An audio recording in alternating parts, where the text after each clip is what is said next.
posez-vous la question de pourquoi vous demandez l'avis des gens, d'accord?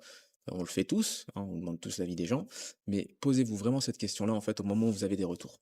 Parce que les retours, en règle générale, vont être de ne pas le faire. Et la preuve en est, c'est que sur ce post LinkedIn, à tous les commentaires qu'il a eus, il a commencé par répondre, il a répondu, «Oui, bah, je vais laisser ça de côté, je verrai peut-être plus tard». À tous les posts, à tous les posts. Moi, bien sûr, j'ai commenté, j'ai mis quelque chose dans ce genre-là, c'est-à-dire teste par toi-même, tu verras très bien et voilà, globalement, c'est fou ce problème qu'on a en France où à chaque fois on met en garde les personnes au lieu de tout simplement les orienter vers la réussite. C'est-à-dire comment tu pourrais faire? Comment tu pourrais arriver à le faire? Comment tu pourrais t'organiser pour réussir à faire ce que tu as en tête, finalement?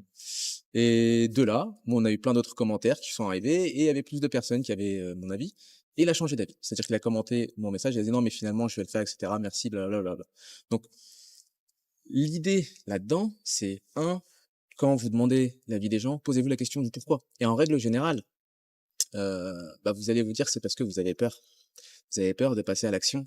Alors ça, le but c'est pas de vous faire une vidéo, motivation, allez-y, à 100 comme des fous, sans tenir compte du risque et ça aussi on va en parler. Mais c'est de vous poser vraiment la question de pourquoi vous faites ça et de le comprendre et d'agir différemment. Parce que comme on l'a vu là, la personne était prête à pas tester, tout simplement, alors qu'elle prenait aucun risque finalement. Je veux dire, elle n'était pas en train de traverser l'Atlantique à la nage.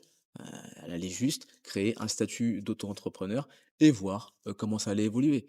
Donc, hem, n'hésitez pas en fait à vous poser cette question afin tout simplement, bah, de vous dire: «OK, quand je pose cette question, en règle générale, c'est de la peur. Donc, bah, qu'est-ce que je peux faire pour contrer cette peur finalement?